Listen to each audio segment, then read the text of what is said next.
Stutterbox Productions is a backbone for many of the events that you see in the Midwest, from EDM festivals to late-night hip-hop shows. This company has been working closely with this podcast since the beginning, and we always have plenty of things planned for the future. So, if you're looking to plan your next Get Gear event, head over to their Facebook page to learn more today.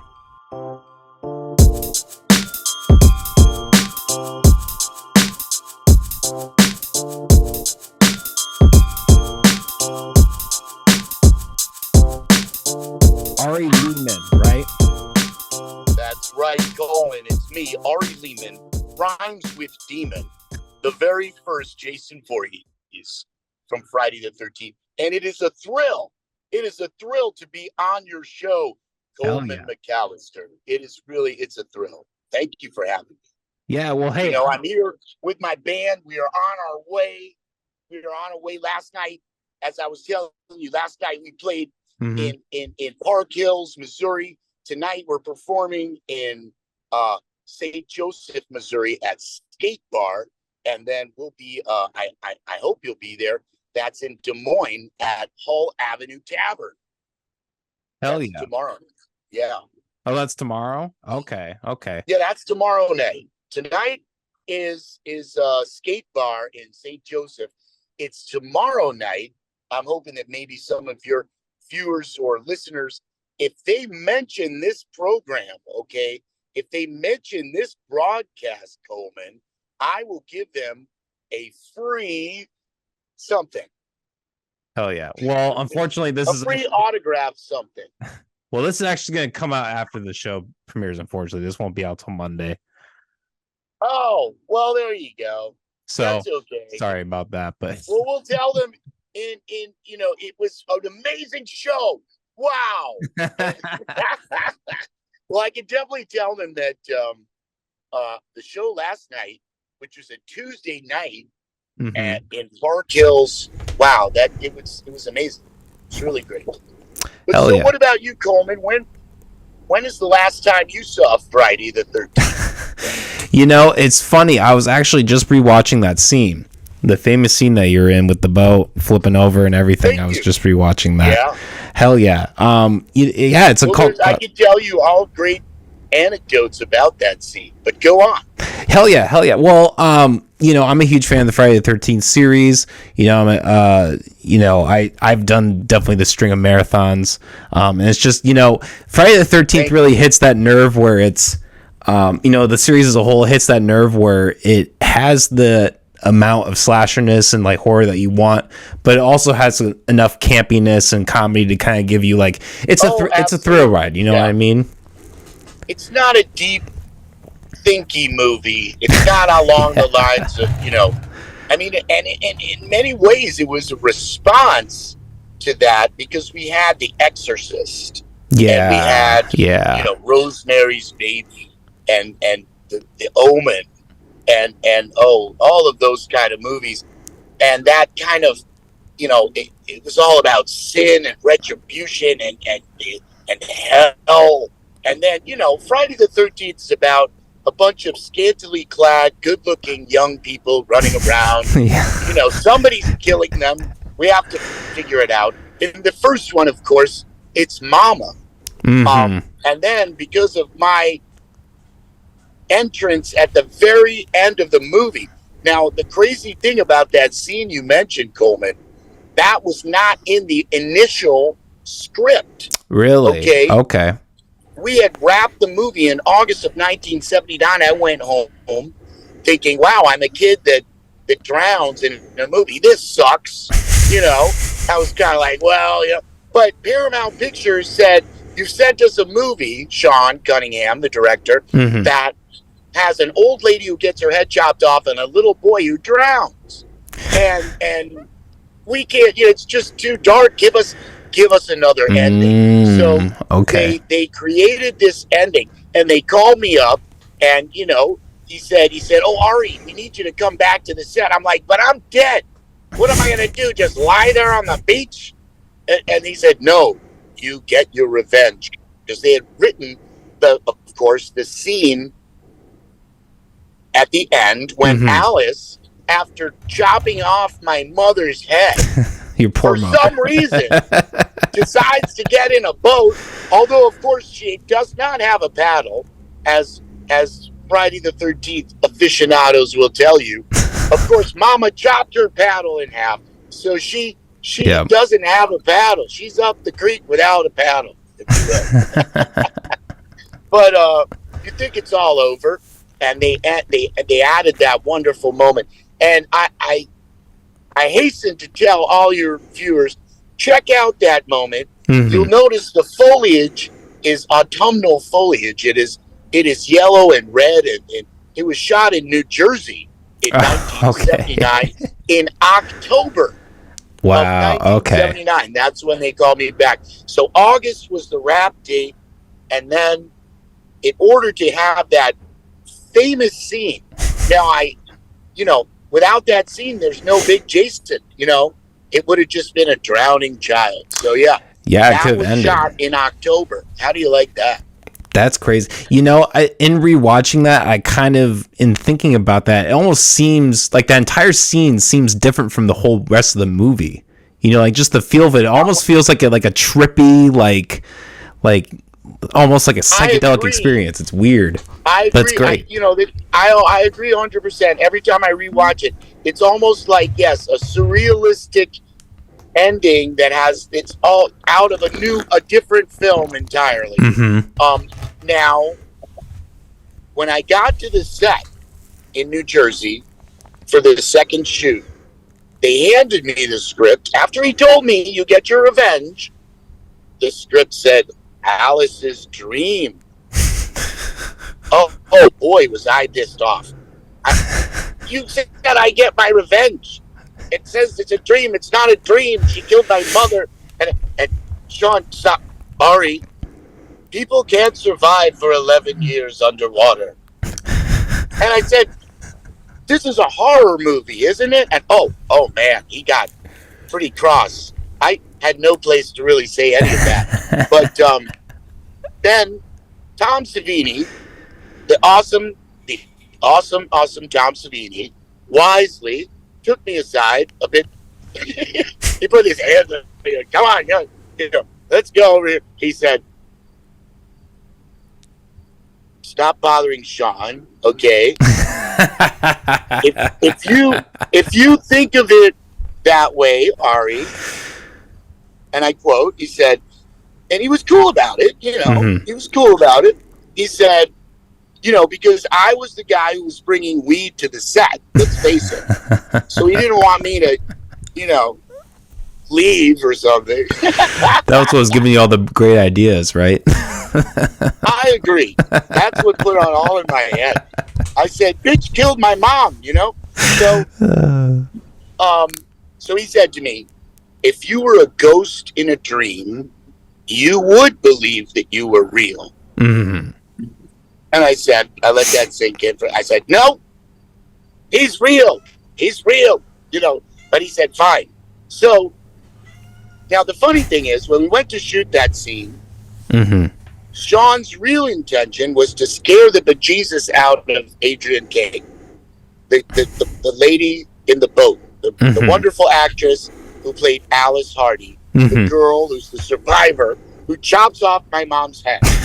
So she's there in the boat without a paddle, and the lovely music is there, and you see the sun on the lake, and the policeman comes. Are you mm-hmm. okay? And the music begins to crescendo, and then all of a sudden this nasty, muddy child is there. So, yep. Okay, that sequence, he had seen it as a dream. So he wanted to scare her. So the plan was he wasn't going to say action on the first take, because as an actress is waiting to hear the word action. So he said, Ari, the cameras are rolling. Go out in the water. When the bubbles clear, that's action. He said, you're like the director on this scene. Working with a little kid, So I said, wow, I'm the director? That's amazing. So I went out in the water. I waited for the bubbles to clear. And I came out of the water. I thought, I better be kind of brutal because, bitch killed my mom. So I come out of the water and I realized that this nice lady has no idea what's about to happen. And I slam into her chest. But see, as I'm slamming it, her face turns. And you see that in Friday the 13th. You see her face go into that look of shock because it's actual shock. Then she grabbed my arms and she said, "Get the fuck off of me." And she's fell into the water. She said, "Oh shit." And she fell into the Okay, so that first take, they got her authentic scared. So if you go back and you watch the GIF, you'll see what I'm talking about. But there was a lot of fun on the set of Friday the 13th. It was 1979 after all. They were partying and having a good time. It was just like an independent film, Yeah. So what was the process for you, like getting that role and landing that position to do that character? I did not audition for Friday the 13th. Initially, Sean Cunningham was doing a project. It was about a bunch of kids who play soccer, okay? It was about a ragtag bunch of orphans that play soccer and win their orphanage back from the mob in a soccer tournament, okay? Yes. And so that's wild. Yeah, that's the initial. Everyone who made Friday the 13th originally, that's the writer, the sound, that's Victor Miller, the writer, Barry Abrams, the director of photography, of course, Sean Cunningham, and Harry Manfredini, the soundtrack composer, and everybody on that team. So that movie, I snuck into an audition at the YMCA in Westport, Connecticut, and I snuck in there with my little clipboard to look official, and I got in there, and they said, "Okay, we want to give you this 80-line role of Roger, the girl-obsessed little boy." It was kind of like, what's the guy on Saved by the Bell we were watching yesterday? Screech. It was a little bit like Screech, that guy. I was the sidekick of the main character who was trying to sneak his sister into the orphanage as a boy. And of course, I started getting wise to that, But anyway, it's a good little movie, but you're not going to see it unless you're in a country that loves soccer. So you can see like little Ari Lehman speaking in Italian and Japanese and Portuguese and Brazil and But anyway, so Paramount said, "Give us another film, okay? We need a different film." When they submitted Manny's Orphans, they said basically, "This is a great film. We wish you had done it about basketball or or hockey or maybe football." It was basically like the Sandlot for soccer, okay? But because nobody played soccer in America in 1978. yeah, exactly. So he was stuck, and they said, "But we're going to," as often happens in Hollywood, they said, "We have this much budget, we have this much time, go ahead, give us something else." His idea was, because of the success of Halloween, he just made up this title, Friday the 13th. And that is literally how this happened. That is literally how all this occurred, which is amazing. So then he started creating Friday the 13th with the same team, with much less time, and they decided to shoot it in New Jersey. And that's why, in essence, I was able to be in that film. They said it's going to be set at a summer camp, and there's going to be this little boy that drowns. His name is Jason Voorhees. But at first, they wanted to give the role to his son, Noel Cunningham. But his wife objected. She said, "No, I'm not going to have any part of that. Ask somebody else." I don't want my child playing a drowning boy, that kind of thing. She might regret that one. My mom. Nobody asked my mom about any of this, There's even a contract that says this contract is not valid unless signed by a parent or guardian, and it's not signed by a parent or guardian. But so yeah, it was a very independent film, and he calls me up. He says, "Ari, we have a new film. It's a horror movie, and we want you to be in it." I said, "Oh, great, okay." And he said, "Can you swim?" I said, "Oh, I can swim. Yeah, I got." He goes, "You got the part." Yeah, that's how it all happened.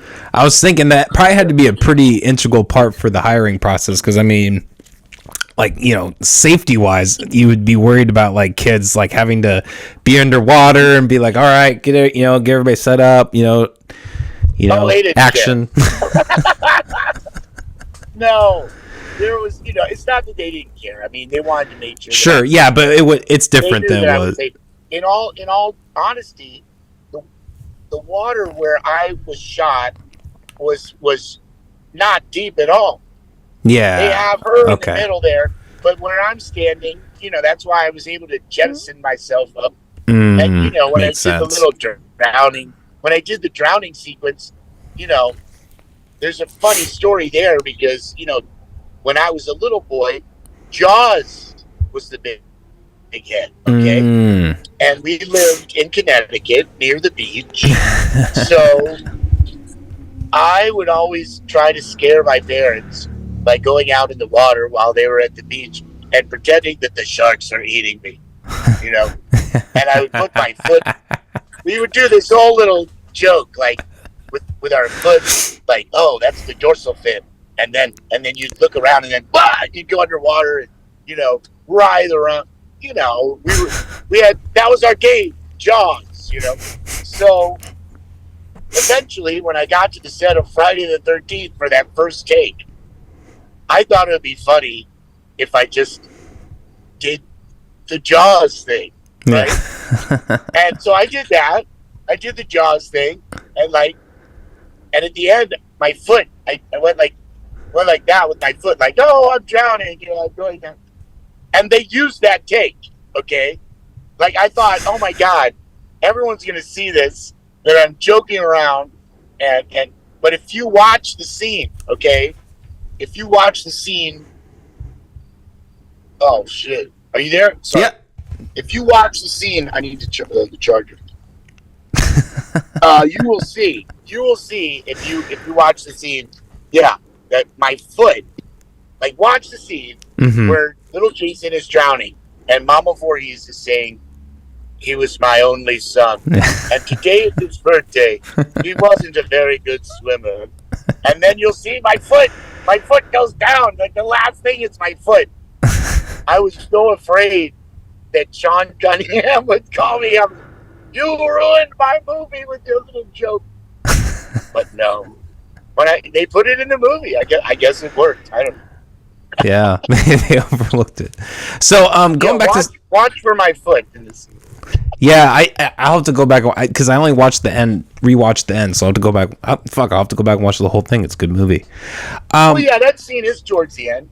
Oh, is it? Oh yeah, that's right. That's right. It's when I love the whole movie, but I love it when Mama Voorhees, shows up, and that scene between the two of them in the cabin there, like, where Alice realizes that Mama is the killer. And that's just a wonderful horror moment, in my opinion. Yeah, like, surprisingly well acted, especially. I agree, and it's two women, and there's this weird androgynous thing going on, and she says, oh, I want to wait for when the Christies get here, and she strokes her cheek. She says, oh, you don't have to worry, and it's like, oh, there's something, and that's when the whole shit goes sideways. Yeah, exactly. Yeah, Betsy Palmer, who was the actress who played Pamela Voorhees, okay? She and I became good friends after we worked together at the horror conventions. And she was one of the most wonderful people I ever met in my life. She was hilarious. She could make people laugh until they literally fell out of a chair. She was just amazing. She was a sweetheart. She did all these famous talk shows back in the day. She did I've Got a Secret, and she did live theater on television with James Dean, for instance. She was in a movie called Mr. Roberts with Henry Fonda, Jack Lemmon, and it's a Navy movie, and she plays the chief of the the Waves, the female Navy. It's really funny. But anyway, we were dear friends. She kind of took me under her wing, and she was a vegetarian. She could cook. She just loved life, and I'm vegetarian, so we would always eat together. And then she would have these little parties at the horror conventions, and she would often say to me, "Ari, pass the joint. It's not a microphone." It's a good line. Yeah, and everyone would laugh in the room. She could get people like, oh my god, she's funny. The best. But yeah, I would bring her roses and joints and stuff. So like, let me ask you this, like, I guess you've gone over a lot, but like, if you were to recount one thing from your entire experience being involved in that first Friday the 13th movie, what stands out to you the most? I'm sorry, what about it? Like, what's your best moment, would you say? Like, from your experience? Well, as far as the experience of being in Friday the 13th itself on the set, which is different than, the rest of the experience, because there's been so many moments as the ambassador, you might say, of this character, and now also as being able to actually have a band which imagines different ideas based on that scenario. I can elaborate on that, because that's led me to perform in amazing locations, and I've been even given awards in Italy. I was at an award ceremony where I was the person giving the awards to people like Robert Englund and Dario Argento. Oh, wow. Things like that. But on the set of Friday the 13th now, which is where it all begins, one of those mornings, the first morning where they got all the makeup on, I think that, there have been a lot of fun and games going on. So Tom Savini and his assistant, Tasso Stavrakis, the two of them, it was like being around the horror Cheech and Chong. They were so funny. And everybody loved them all. They were just wonderful. And it was great to be around them. But they wanted me, they could tell I was kind of a serious little kid, Like I would look into the water and think about being Jason. So they wanted to play on that. So this morning where we got the makeup on, they said to me, okay, and I've been back there now. They had this room at the camp in the kitchen area where they had a big mirror and they had a barber chair, okay? And that's where they were doing all of the makeup work. So they said, all right, they didn't let me see what I looked like the whole time as they're applying the makeup. So then they said, and it was like 7 a.m, right? Very quiet. Yeah. And they said, okay, we're going to leave the studio. We're going to turn the barber chair around, close your eyes, and then after we say, now, count to 10 and open your eyes. And I have to admit that when I opened my eyes, I thought, who the fuck is that in the room? like I was so, who the fuck? What? Oh shit! And then I realized it was me. And the work they had done to make me look like that, poor little Jason, so I started to sympathize with the character. I started to think, oh, how could they leave? How could they not take care of this little boy? That kind of thing. Yeah. And then I started to think about, those kids at the back of the class in school that I would always be like, hey, what's up? Like I talk to everybody and I love talking to people and having a good time with everybody. So I was not one of those kids who would not talk to those kids. I would talk to everybody. So I thought somehow give them a voice, not to make them appear violent, but in a movie, it's a movie. So you're giving them like, what if somebody's mom was killed? Like, that a child on the spectrum, they have this amazing emotional capacity. Yeah. And so I hope that, and I do know that, because many times at the table, which is an honor to have that honor to sit at the table and be the ambassador of Jason, but there'll be like moms and kids, some kids who have, special needs and are different, and they just, and especially those on the spectrum, and they'll just run up to me, they just relate. Yeah. And the moms, and so I just celebrate that. That's been happening all along. I always say, a mother's love never dies. And I say, we always use the buddy system, okay? If you're swimming, I try to spin it positive. And so by doing that and making it not weird, I think that it's a celebration of the whole thing. And it gives them kind of permission to enjoy the movie, to understand that them having fun with a movie together, even though it's a little taboo, okay, there's a little sex and a little violence there, but that's life. Yeah.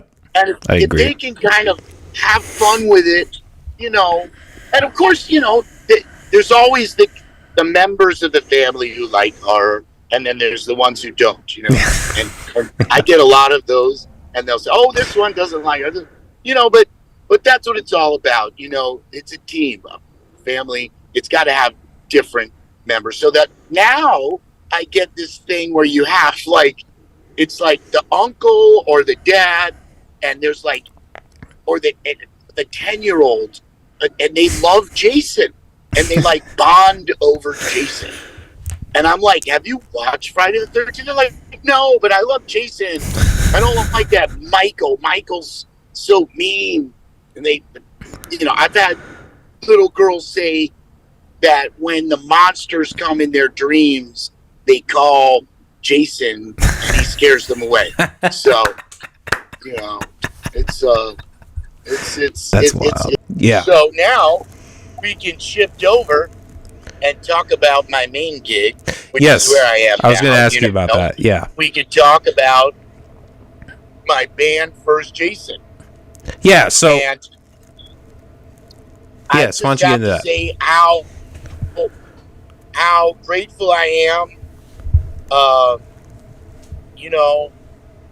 It's very gratifying that the fans gave me time, and also the people, quite frankly, on the metal and on the punk scene, because I'm very DIY, and they gave me time, admittedly, because I am the actor that played Little Jason, to find my voice as a performer on that scene. And, although, I think our first album, which came out in 2009, okay, so I had been a reggae and world music performer. Oh, nice. Okay. Yeah, I studied jazz in college, and I got to study with some amazing piano teachers. And then I found work directly after college, and that was at NYU in New York, and also at the School of Media Arts in New York. Oh, wow. So then I went on to get work, primarily playing in African and reggae bands, because that was very popular at the time.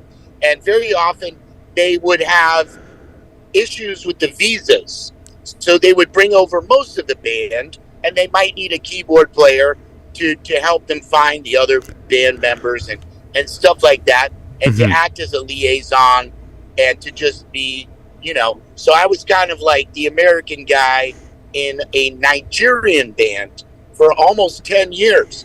And that band was the band of an artist named Majek Fashek from Nigeria. And he had a big hit record called Send Down the Rain. And like we got to play for tens of thousands of people when we appeared like at the Greek Theater in Los Angeles and, at Red Rocks Amphitheater. And so that's what I was doing for many years. And so I met my wife, while I was touring, and she brought me back to Chicago, where her family was, and where I make my home now. I love Chicago. Hell yeah. And while I was there, somebody sent me a letter that said, Did you autograph this photo? And now it all comes back to me because I had been spending all these years touring on the world music scene. We went to Europe. I think you're cutting out. Hello? With reggae. I even played in West Africa. So all of a sudden I get this letter. It says, "You're Ari Lehman, the guy who played the baby Jason in Friday the 13th. And I'm like, yes. And he said, well, someone charged me $50 for this photo on eBay. And then it was like the whole world opened. I said, what? And Tony Timpone from Fangoria magazine invited me to Fangoria Con.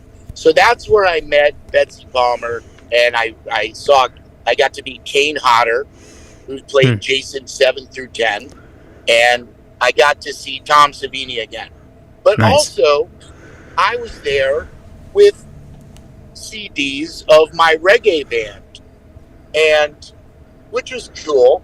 But looking around, I noticed, of course, as everyone knows, horror fans love metal and punk.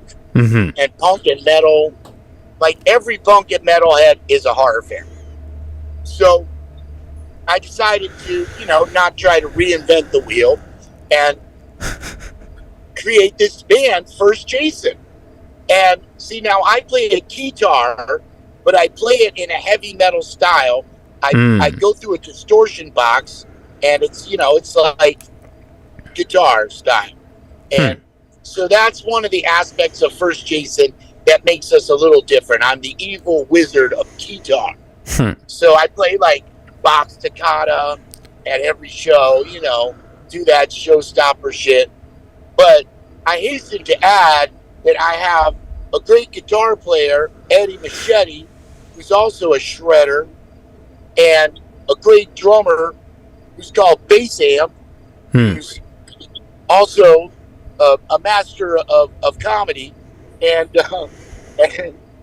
we we have a great rapport on stage, and I couldn't do any of it without them. But so the audience responded to our first album, Jason is Watching. So it's got songs like Jason is Watching, Jason Never, Machete is My Friend, Sink or Swim, like that. It's all within that realm. Yeah. And it's kind of coming out of like a Motorheady, Misfitsy kind of thing. Yeah, So I noticed that when I listened to it. Yeah. we built upon that. Maybe then we had an album called Lord of the Lake, which has a song, Voorhees is the name, and a song, Kill for Mother. And both of those had videos. That helped us get a lot of attention. Then more recently, we had a song called The Price of Peace and The Scapegoat. And that seemed to get us. Other bands saw those videos. Now, one of them was Incantation, who's a thrash metal band. They invited us to one of their festivals, and that was a success all around. Now, mind you, I have been invited also because I'm Jason Voorhees. Yeah. Because I'm baby Jason and I'm signing autographs. But they gave us the opportunity to perform in a thrash metal festival. Now, you get on stage at a thrash metal festival in North Carolina at a packed house with a guitar. And they all looked at me like, what? But within 30 seconds, we had them. Yeah. That audience gave us a lot of love. And that kind of... So then the next person who really recognized us was Ice Nine Kills. Ice Nine Kills, I sang on one of their songs. Ice Nine Kills, all of their material is about horror. Every song is about a different horror franchise. I sang on their acoustic version of Thank God It's Friday. So that got a lot of love from that community. So Ice Nine Kills has millions of fans where we have thousands. So that helped us a lot. They had us perform at one of their for ScreamCon. So there we opened for a band called Twisted. Twisted comes out of the whole Juggalo scene. So now Twisted invited us to perform subsequently at their event, Astronomicon. You know, and so it is. You know, people are helping us, and we're trying to do our best. Now, we're out here right now. Okay, we just released a new video for a song called Barbalian, which is about, you know, check it out right now. That's on YouTube. That's about an alien who lands on the planet, and she's a barbarian. So that's kind of a comedy, sci-fi punk song. But the video is a lot of fun, directed by our dear friend Dylan Mars Greenberg. So now we have a song called Look What You Did that's based on the words of Mama Voorhees. So as we're traveling now, we're going to be doing the video for that in Council Bluffs. Yeah, look at where we are. We're out here traveling, people. We're doing that in Council Bluffs, Iowa. Nice. And there's going to be a big party there. So by the time this shoots, it was a great shoot, everybody. It went great. But the thing is, it's part of a movie. Okay, I think you're going to like this. I'm in this movie. It's called Lust, Magic, and the Witch's Sabbath. Okay, and I actually play the Dark Lord himself. And they're going to have me with horns and hooves and painted up, you know, the whole nine. And it's really kind of an explicit movie, to tell you the truth. It's kind of explicit. So I'm like pretty blown away. But they really do. It's about the initiation of a witch, of a young witch. And anyway, people should check it out. It's called Lust, Magic, and the Witch's Sabbath. So yeah. So that's the song. We're going to shoot the video for this song at a venue called Maloney's in Council Bluffs. And so that's all going to be part of the movie and the video, and, you know, just to give you a glimpse of the kind of thing we're doing. And then as we go on, like last night we played in Park Hills. Tonight we're playing in St. Joseph, and then it's Des Moines. Then we're on to Council Bluffs, Kearney, Nebraska. Then we're going to be at Denver Crypticon. So maybe if you hear this and you're in the Denver area, that'll be on Monday. So, but that event is August 18th, 19th, and 20th. Okay. And that is over there in Denver. But yeah, that just gives you the idea. And at that event, who else is going to be there? There's Adrian Barbeau is going to be there, and Terry Geyser, he was the doctor in part 7, Friday the 13th. But he also played Bernie in Weekend at Bernie's. Oh, okay. Hell the yeah. dead guy. Hell yeah. And he's a lot of fun. But so many of these fun people, at these conventions. It's Sure. really...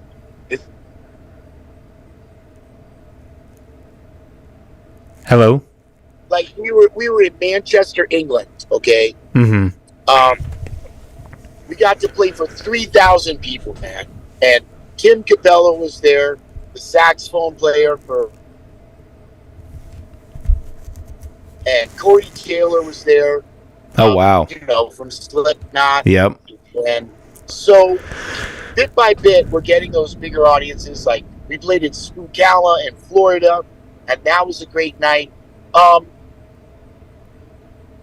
I hasten to point out that we love playing small venues just as much as we love to play a big venue. I mean, sometimes it's even more fun. Last night for a Tuesday, wow, it was surprisingly amazing. This place called Park Hills Underground in Park Hills, Missouri, and they had a great sound system, and all the bands were amazing. It was just so much fun. So we love doing it all, man. Hell yeah, that's super cool. Let me ask you one question before we maybe wrap this up. Because I think it's really interesting that because you played Jason, as a child, and you've kind of morphed that into your music career. Like, is there any part of you that kind of desires some separation in that, or do you kind of just embrace the whole, I played Jason, and my band is, significantly surrounded by that idea? I guess, what are your thoughts on that? I think that's a great question. Yeah, and people might ask why I've made those choices, and you see, I think as a writer, mm-hmm. when we have some kind of a limitation that focuses our energy, because okay, when I was writing like world music, and if you see someone like me, you'd say, oh, that guy, he wants peace and love and unity and everyone to have love for each other and all that stuff. Yeah, which sure. is true. I'm that kind of guy. I'm a musician kind of person. I want people to look at themselves and value themselves and see how wonderful they are and all that. But if you come out as the world musician guy, looking like me, singing like that, there's no irony in that.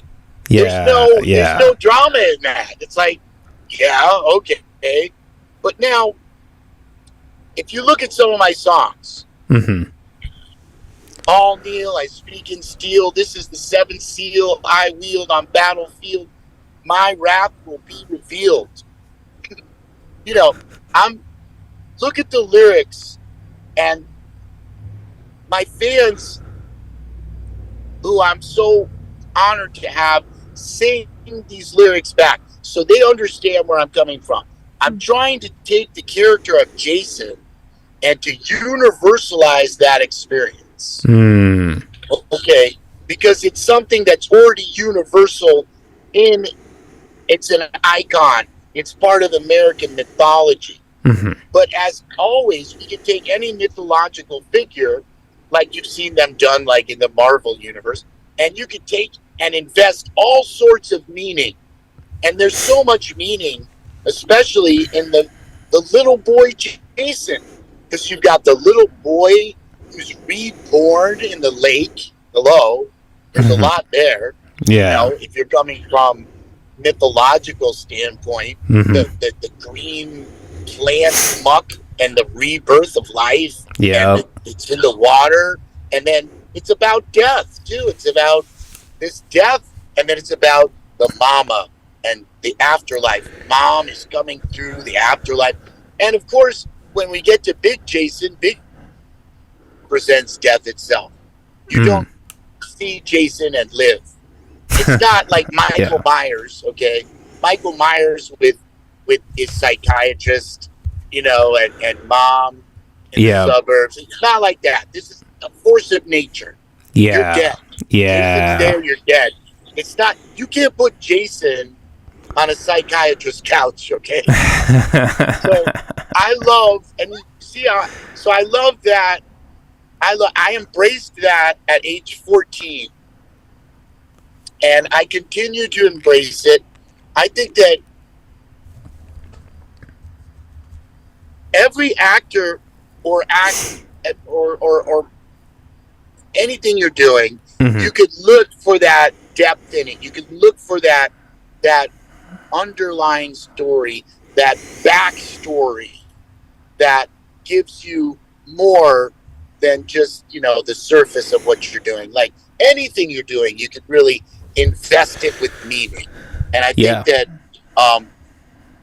by investing this story that's so familiar to everyone with, let's say, a little philosophical meaning, and many different philosophical meanings if you look at the songs,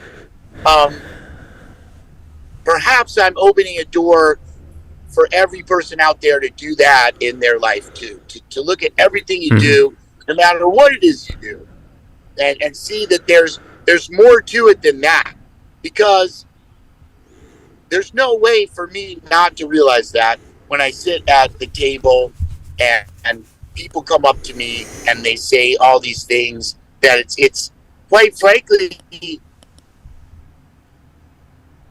I celebrate when they say icon or something. Wow, yeah, together we're an icon, all together. It's a thing. But the fact that they see it that way, it gives us an opportunity. Like a monster is a real opportunity. What is a monster? Okay, what does the word monster even come from? Monster comes from to demonstrate, right? It comes from the original monsters, okay, scared away. Like, in other words, you have the Leviathan, okay? The Leviathan made sure that all the little fish didn't get eaten by the sharks, basically, right? Yeah. The Leviathan and you have the Behemoth, who was a huge cattle, again, that would come to scare the wolves away, to make sure that all the cattle didn't get eaten. Yeah. So in other words, there's a positive role for monsters, I'd like to think. Yeah. No, I really like that. So man. I'm still investigating that, and and there's so many traditions. Like if you look at the history of demonology, and so many demons in history really were very righteous, and they tried their best, and they were trying. Well, whereas you see the angel characters are always being very tricky and very egotistical, and, using. So, I'm just riffing on material that's already there. Yeah. Well, hey, man, that's really awesome to hear, what you think of that, and, just your story in general. I think it was really cool talking to you today. Thank you, Coleman. Thank you so much. Hell yeah. Where are your socials? Where can people find you? What you got coming down the pipeline? FirstJason.com, First Jason Official on Facebook, First Jason 13 on Instagram. Yeah, we'd love to hear from you, and, come out and check out a show. And then just go on YouTube. We got that new Barbalian video. And the Look What You Did video is coming out soon, too.